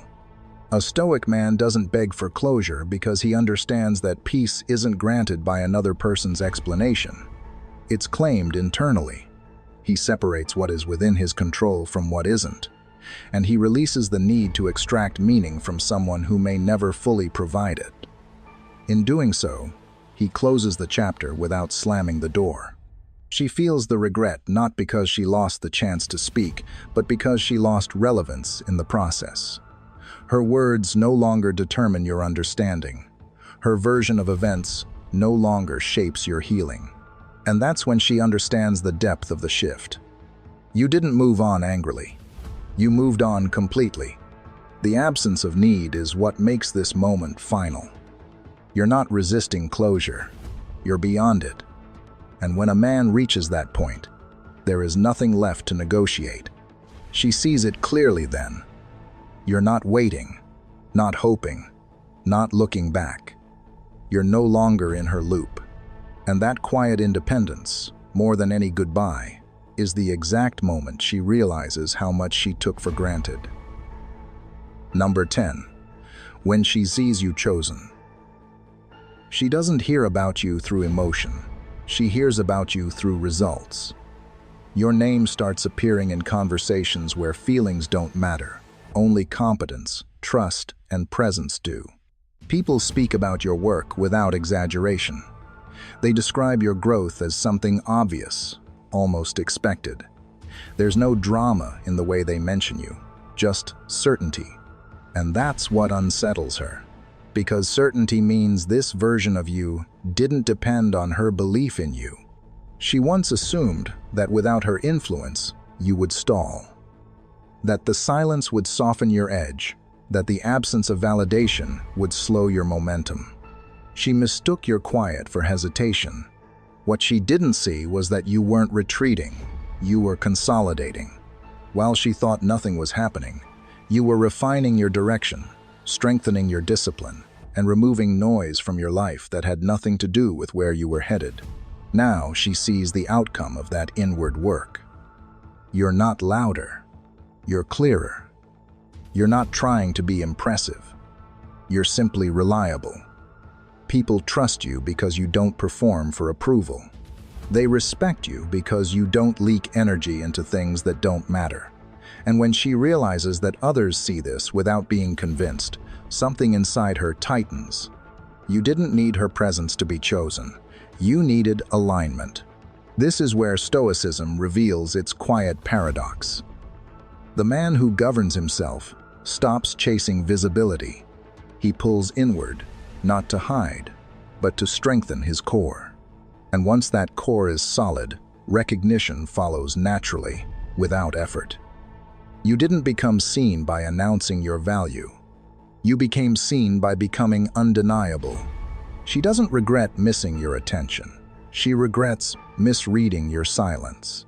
Because now, watching the world respond to you with respect and trust, she understands that while she was waiting for you to prove yourself, you were becoming someone who no longer needed to. And that realization lands heavy, because it tells her the truth she can't undo. She didn't lose you when you left. She lost you while you were quietly becoming chosen. Pause for a moment and let this land. Think about where you've stopped performing and started aligning, where your silence became strength instead of absence. If this reflects something you're experiencing right now, leave a comment and share what stood out to you, or simply type, "I choose alignment over approval." Sometimes naming the shift is how you anchor it before the next chapter begins. Number 11. When you don't return. She sends the signal the way she always did. The familiar tone slides back into place. The timing feels intentional. The words are just open enough to invite you in without fully committing. It's subtle, practiced, comfortable. A door left ajar, and for a moment, she assumes the pattern will complete itself, because it always used to. You were the one who returned, the one who stepped back into the dynamic when given even the smallest opening. But this time, you don't. What unsettles her isn't rejection. It's the absence of temptation. You don't hesitate at the threshold. You don't circle the idea. You don't ask yourself what it could become if you tried again. You simply don't move. And that stillness communicates something far stronger than refusal ever could. The chapter no longer reflects your standards. This is where regret stops forming and starts collapsing inward. Because she realizes you're not holding back to prove a point. You're not withholding yourself to regain control. You're not trying to teach her a lesson. You've already learned yours. The version of you that once would have returned no longer exists. Not because it was hurt, but because it evolved. She understands then that you were never asking to be chosen. You weren't waiting for her to finally see your value. You were willing to walk away the moment alignment disappeared. And that truth reframes everything she remembers. The effort you gave wasn't neediness. It was choice. The patience wasn't weakness. It was generosity. And when those things stopped being respected, you didn't argue. You left. From a Stoic perspective, this is integrity in motion. A Stoic man doesn't return to what once dimmed his light, not out of pride, but out of clarity. He honors the lesson without revisiting the wound. He understands that growth requires finality, not closure, and that returning to a past version of himself would be a betrayal of the man he's become. That's when regret arrives fully, without confusion or illusion. She knows there will be no second opening, no delayed response, no emotional loop to re-enter. Not because you closed the door aggressively, but because you walked far enough forward that turning back no longer makes sense. And in that realization, she finally sees the truth she missed before. You weren't trying to be chosen. You were choosing yourself all along. And this is where everything settles into clarity. Regret doesn't arrive for her in a dramatic moment or a sudden confession. It arrives quietly, piece by piece, as she realizes that the man she underestimated didn't disappear, he evolved. You didn't punish, provoke, or perform. You simply chose alignment over attachment, peace over pursuit, and self-command over emotional noise. The moments you just heard aren't about loss in the traditional sense. They're about recognition. Recognition that what was once freely given was never guaranteed. And when a man chooses himself without anger, without explanation, and without looking back, the truth becomes unavoidable. What she took for granted wasn't your presence. It was your depth, your steadiness, and your willingness to stay. If this resonated with you, take a moment to let it land. Like the video to support the channel, leave a comment sharing which moment stood out to you the most, and keep your journey going by watching the recommended videos on screen.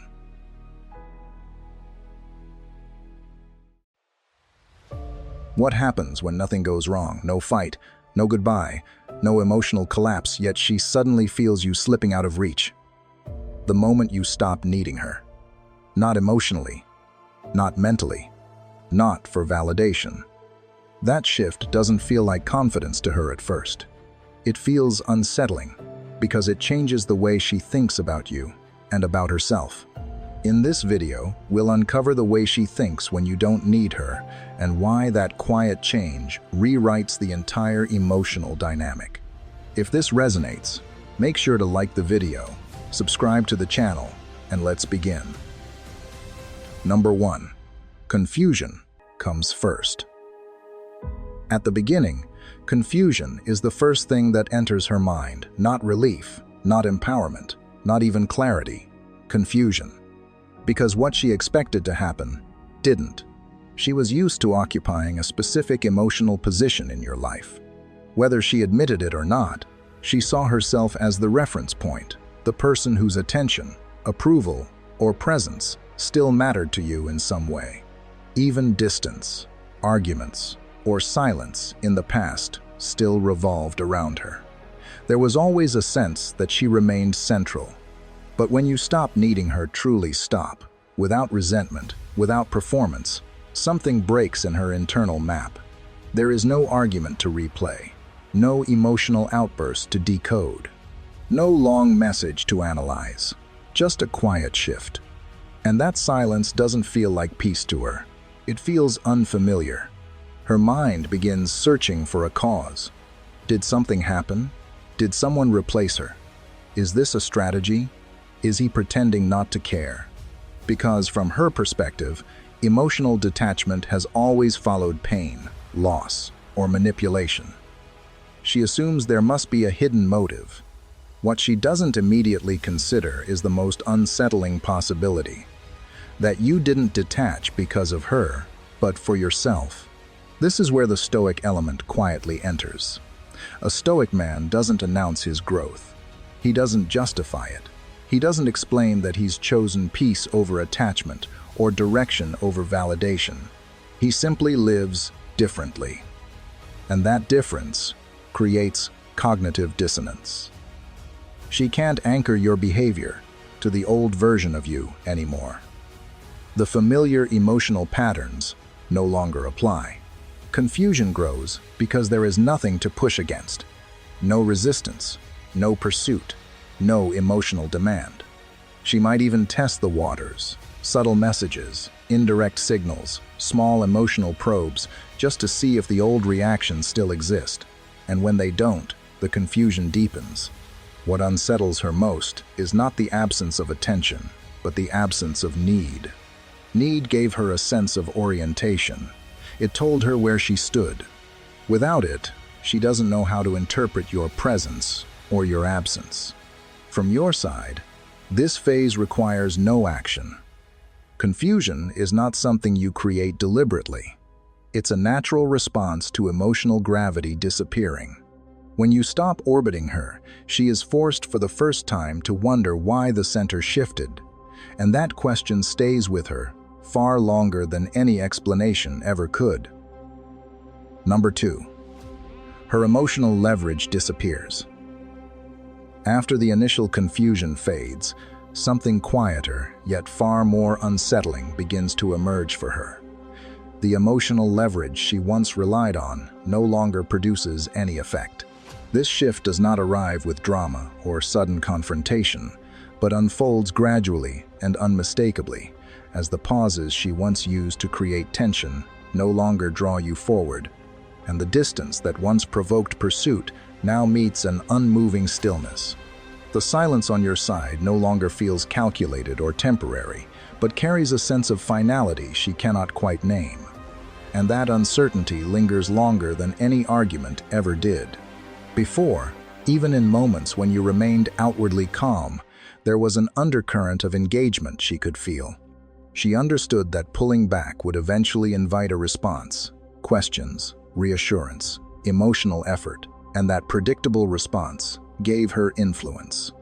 Emotional leverage does not require cruelty or intent. It only requires reaction. As long as you adjusted yourself around her emotional shifts, recentered your behavior in response to distance or warmth, power remained quietly in her hands. Now, that power dissolves. She notices it first in small, almost dismissible moments. A delayed reply that carries no tension, an interaction that remains calm without seeking closure, a neutrality that feels unfamiliar and oddly unsettling. There is no emotional correction coming from you, no attempt to stabilize the dynamic or restore a previous balance, and discomfort begins to surface because leverage only exists when the other person needs something in return: validation, closeness, certainty, or control. Stoic philosophy captures this with precision. Power is not created through force, but through restraint. Where there is no reaction, there is nothing to guide or manipulate. When you stop rushing to fill emotional gaps, the ability to influence you through distance or availability quietly collapses.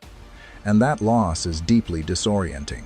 She may attempt to test the dynamic again through subtle shifts, a warmer tone, a softer message, a hint of vulnerability, not necessarily out of renewed connection, but to confirm whether the mechanism still works. When your presence remains steady, respectful, and unchanged, the realization settles in with weight, as she understands the shift occurred not because you took power, but because you stopped offering it, leaving her standing before a door that once opened effortlessly, now without a handle. Pause here and reflect on what this shift truly represents. Not for her, but for you.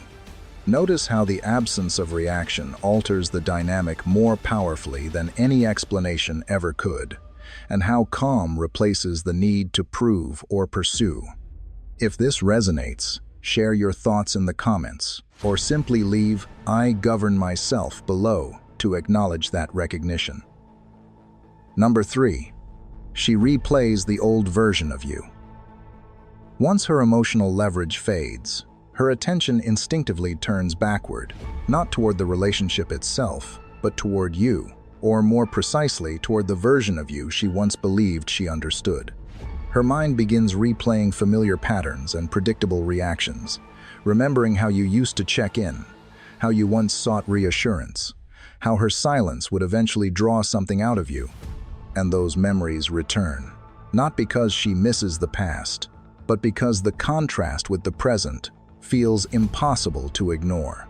The tension she feels does not come from longing for what was, but from noticing what is no longer happening, from realizing that the rhythms she once relied on have simply stopped. She starts comparing timelines, measuring the man who used to reach out against the man who now remains still, the one who reacted emotionally against the one who stays calm, and somewhere in that comparison, confusion slowly turns into discomfort. The earlier version of you gave her certainty, because she knew how you would respond and where she stood emotionally, and even when things were unstable, they followed a familiar logic that felt manageable. Now that familiarity is gone, and its absence creates unease rather than clarity. She may find herself revisiting old conversations, scrolling back not to relive intimacy, but to search for proof that you once cared more, that the shift must be temporary, that the man she remembers still exists beneath the surface. Yet, each memory only sharpens the contrast, because the past version of you feels emotionally available, while the present version appears grounded centered, and self-contained. This is where a quiet, stoic truth asserts itself. Because growth does not deny the past or rewrite it to protect pride, but reframes it through evolution. When someone witnesses that evolution from the outside, it creates psychological tension, since the two versions cannot be easily reconciled. She may wonder whether pain hardened you or whether someone else replaced her. But the most unsettling realization is simpler and heavier. You did not become colder. You became complete. The effort she once depended on is no longer required, and replaying the old version of you becomes her attempt to understand the present through the past, until it becomes clear that what changed was not the situation, but you. Number 4. Your calm feels unnatural. At this stage, what unsettles her most is no longer your absence, but the composure with which you carry yourself through it. Your calm does not follow the emotional script she expected, because there is no bitterness in your tone, no quiet resentment hidden between words, no emotional aftershock that confirms she still has influence over your inner world. Instead, there is steadiness, and from her perspective, that steadiness feels unnatural, almost suspicious, because it contradicts everything she associates with loss. In her understanding, emotional distance should leave residue. There should be frustration, an urge to explain, some visible struggle that signals something meaningful was taken away. Loss, in her mind, is supposed to be dramatic, heavy, and marked by turbulence. So when she sees you moving forward without emotional chaos, her mind resists accepting it as real. She wonders whether you are suppressing something, whether the calm is an act, whether the weight will eventually surface, but it doesn't. And that unanswered question lingers. This is where a quiet stoic reframing takes place. To a stoic man, loss is not something to perform or carry as an identity. It is not proof of depth, nor a wound that must be displayed. It is simply information, a change in circumstances that is acknowledged, integrated, and then released.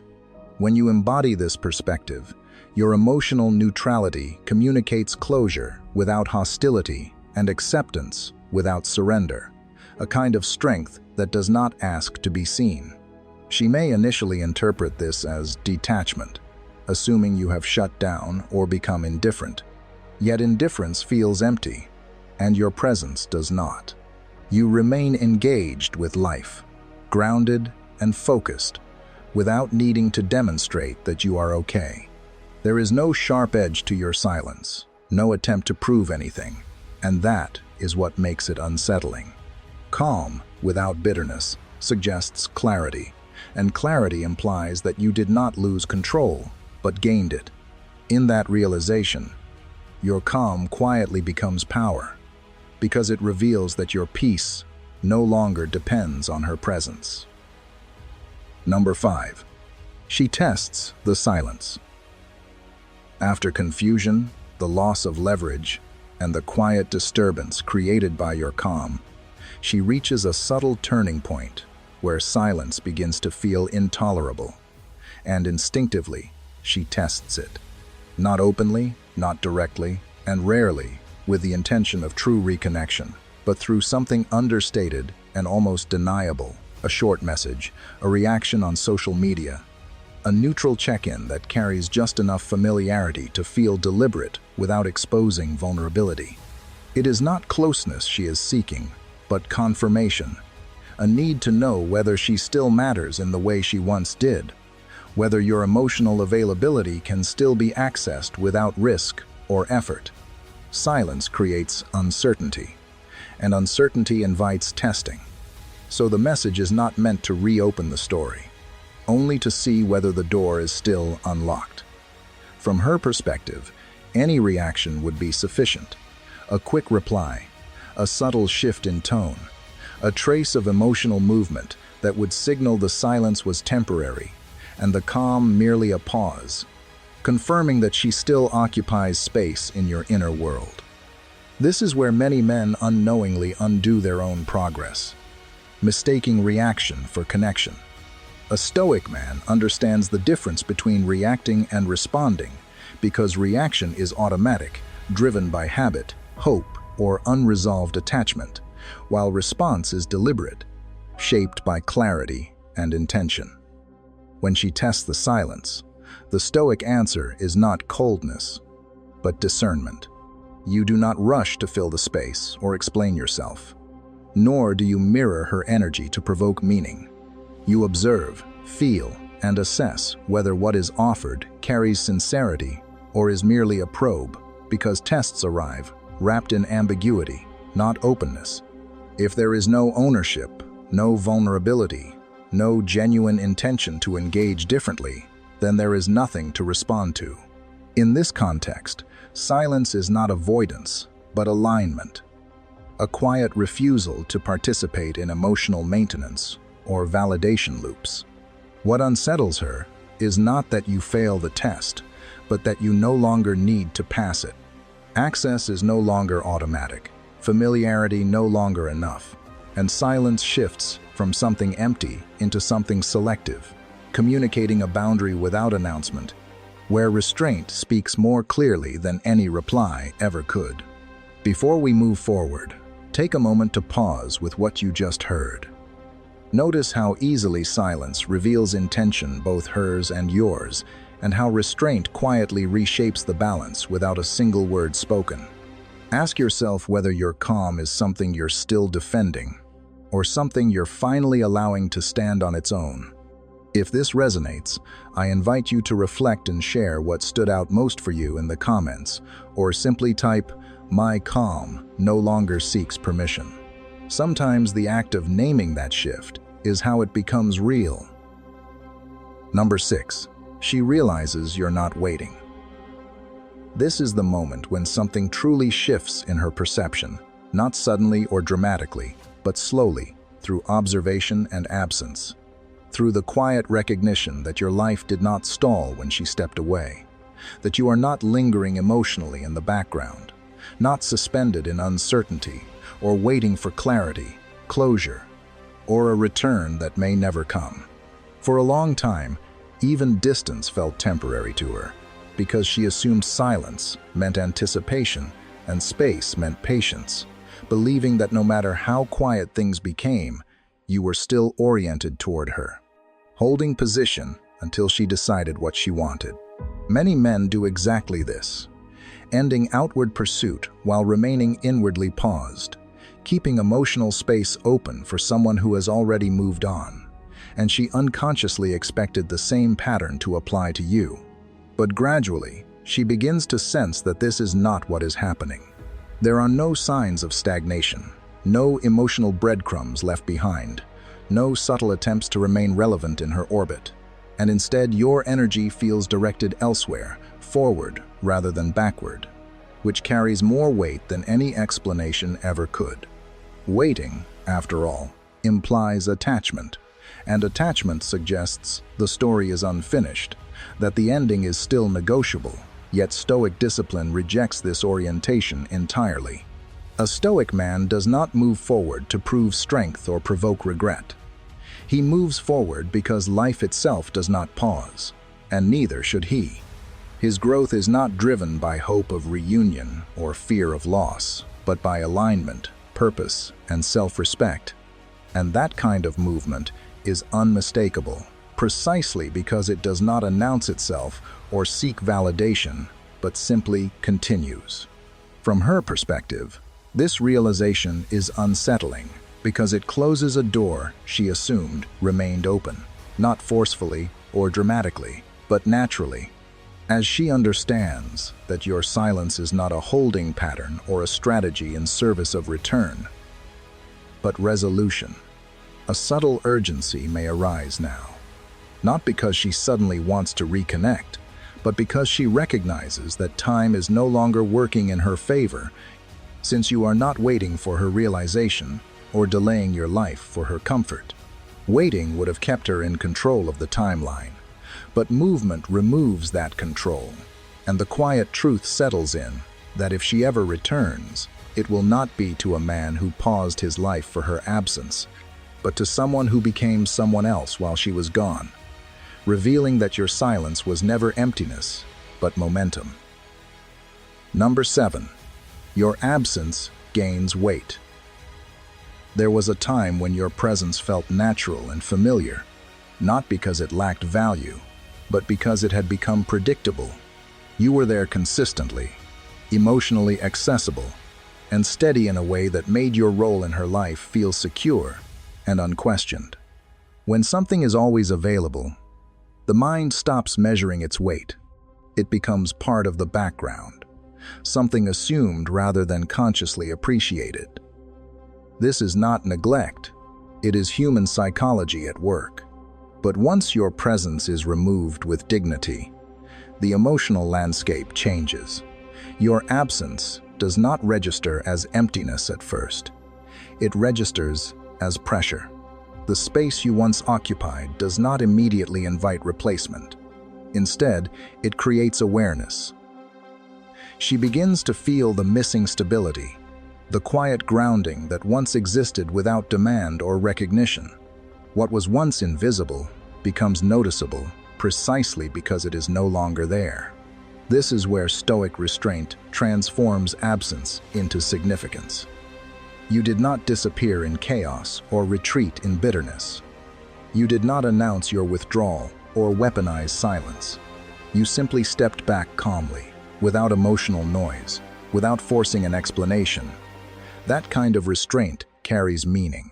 It communicates self-respect, emotional control, and a clear internal boundary. Stoicism teaches that what is withdrawn deliberately and without drama gains gravity, because it signals that your presence was a choice, not an obligation. As time passes, she begins to reevaluate moments she once overlooked. Not dramatic gestures, but the subtle ways your presence affected the emotional tone of interactions. The steadiness, the reliability, the sense of calm that existed simply because you were there. These realizations arrive quietly, often during moments of stillness rather than longing, because absence creates contrast, and contrast creates clarity. Your absence now speaks in a way your presence never had to, not through accusation or emotional pressure, but through consistency. It tells her that you did not leave impulsively, nor were you pushed away. You chose distance with intention, guided by self-alignment rather than reaction. And that choice reframes how she remembers you, not as someone who faded, but as someone who withdrew with purpose. In Stoic terms, dignity amplifies silence. It gives absence structure and meaning. Once absence carries weight, it cannot return to being taken for granted again, because restraint has permanently altered its value. Number 8. She questions her own position. At this stage, the focus subtly shifts away from you and turns inward, not in a dramatic or defensive way, but quietly, almost uncomfortably.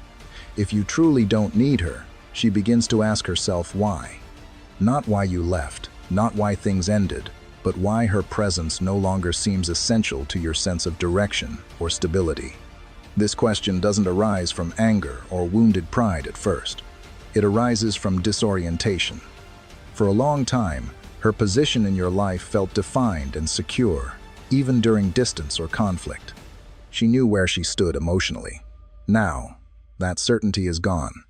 What unsettles her is not rejection, but irrelevance. Not being pushed away, but no longer being required. When someone stops needing you, it forces a deeper reflection than any argument ever could.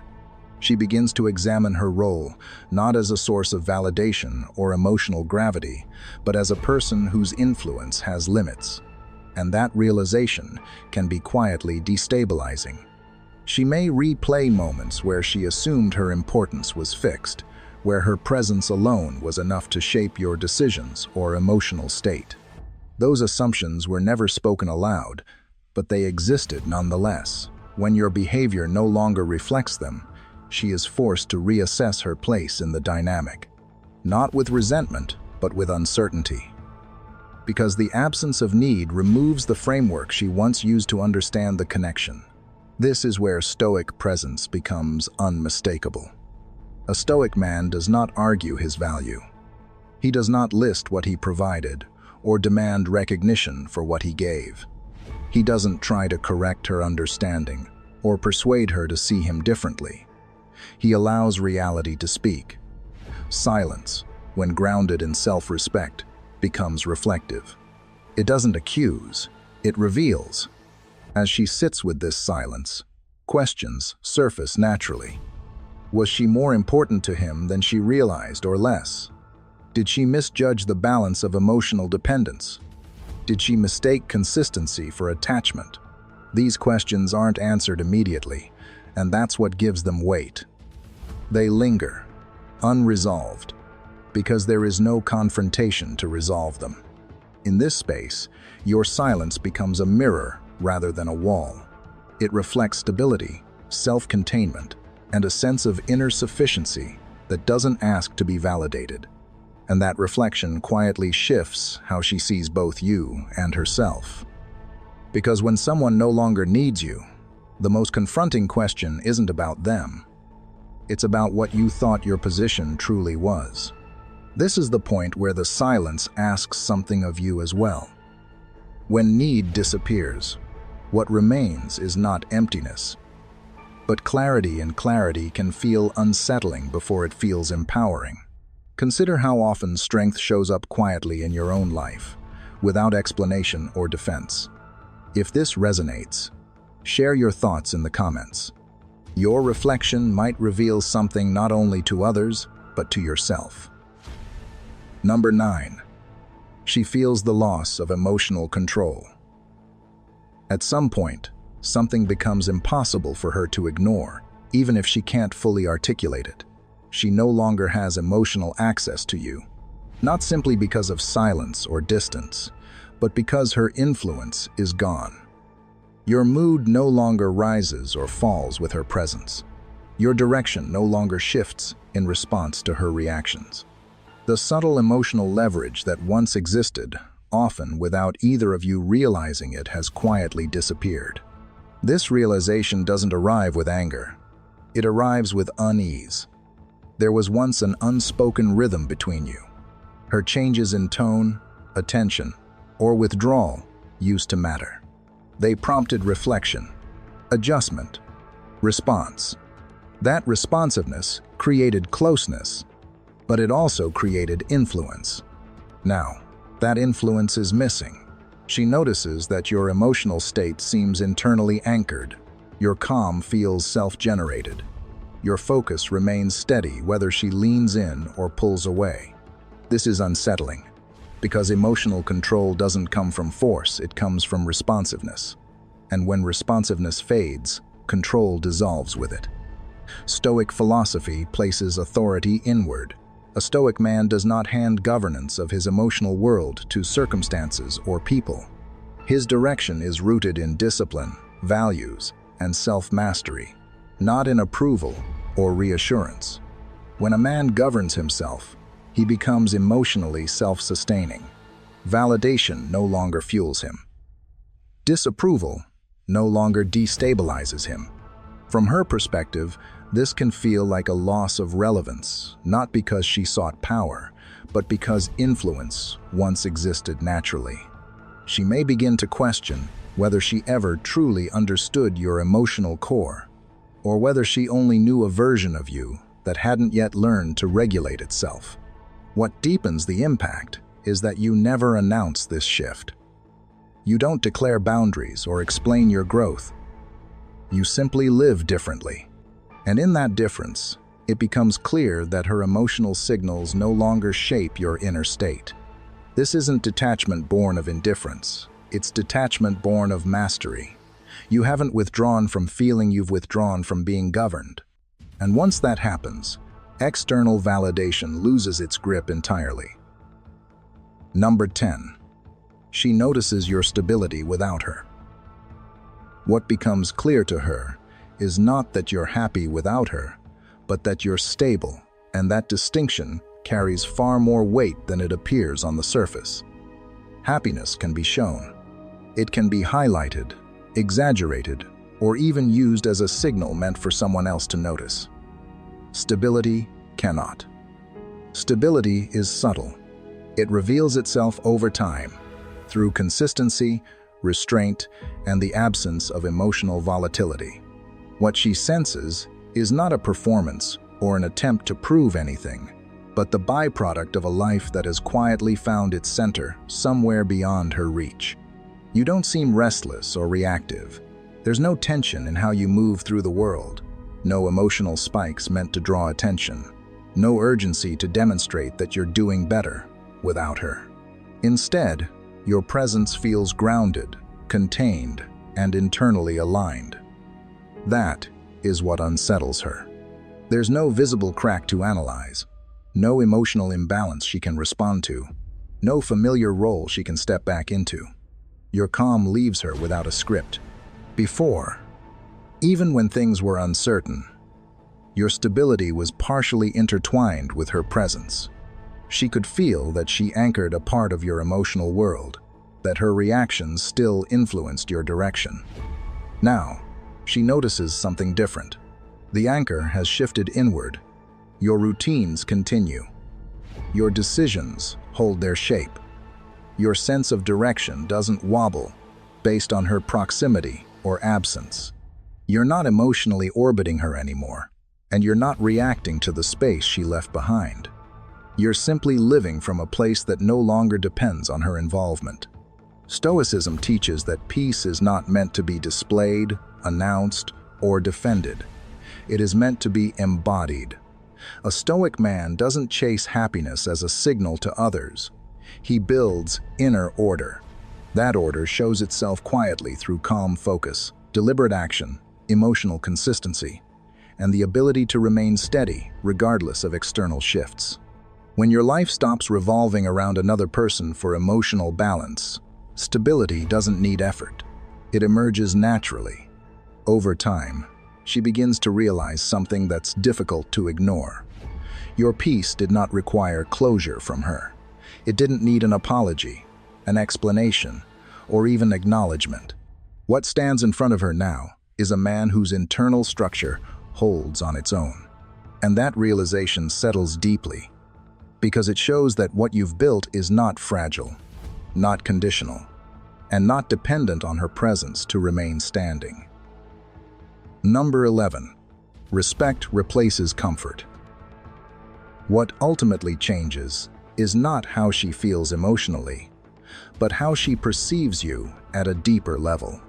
The comfort that once existed between you begins to fade, not because something was taken away, but because dependency is no longer present. Comfort thrives on familiarity, on predictable emotional access, on knowing someone will be there to soften uncertainty. When that structure dissolves, comfort naturally weakens. But in its place, something more enduring forms.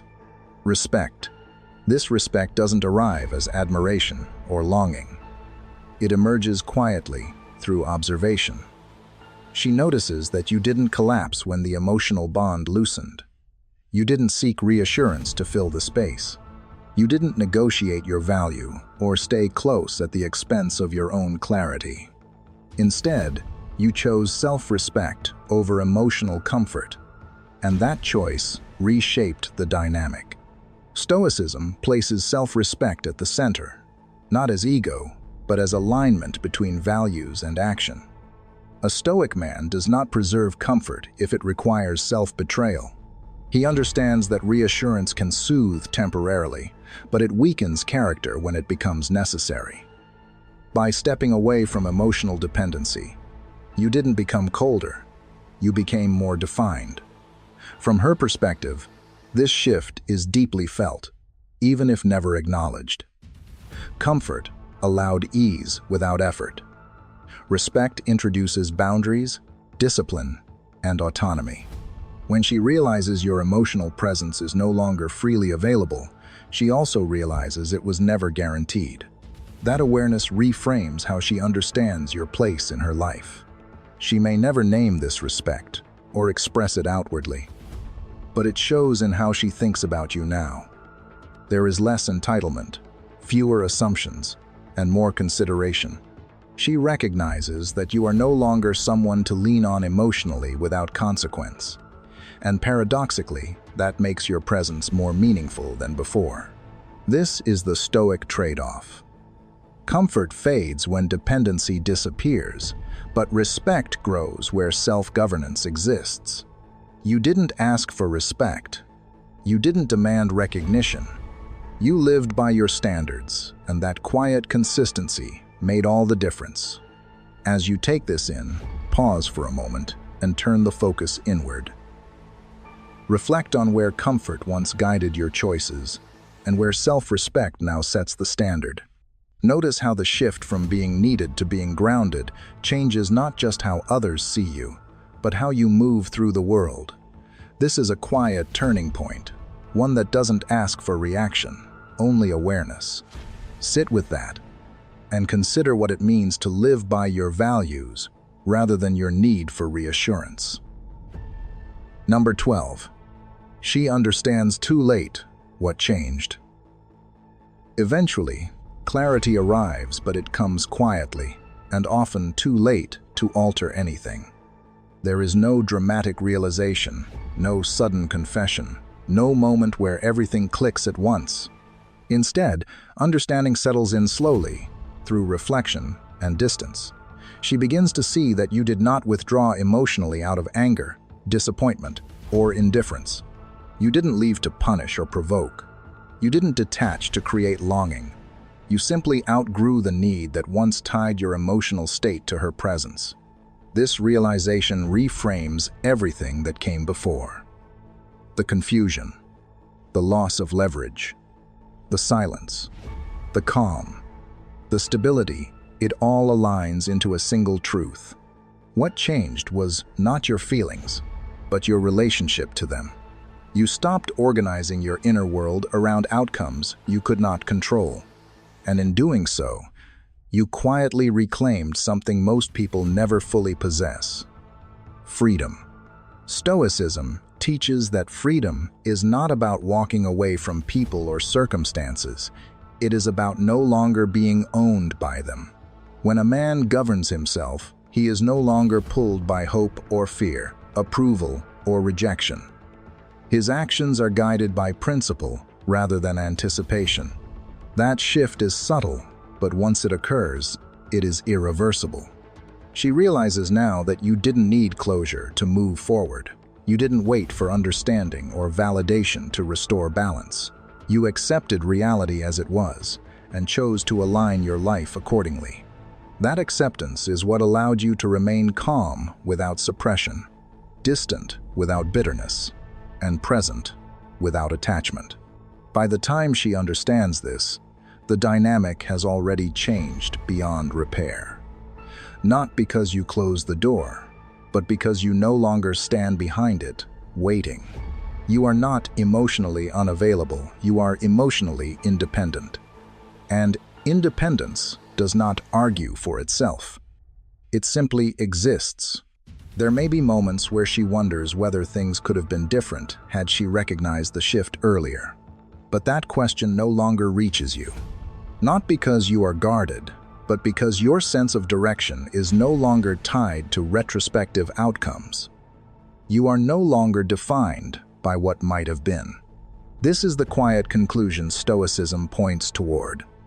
Growth does not announce itself, and freedom does not seek recognition. You did not walk away from her. You walked toward yourself, and by the time that becomes clear to her, you are already living in a place where understanding is no longer required. What all of this leads to is not a dramatic ending, but a quiet conclusion. You didn't need to explain yourself. You didn't need to win an argument, get closure, or prove your worth. By choosing self-governance over emotional dependency, you allowed the dynamic to resolve itself naturally. What changed wasn't her behavior, it was your center of gravity. And once that shifts, nothing needs to be forced anymore. The peace you found didn't come from distance alone, but from no longer needing to be anchored to someone else's perception. That is the kind of freedom Stoicism points towards: silent, grounded, and irreversible. If this perspective resonated with you, make sure to like the video to support the channel. Leave a comment below and share which part of this shift stood out to you the most. And don't forget to watch the recommended videos on screen. They dive deeper into emotional independence, quiet confidence, and the power of calm presence.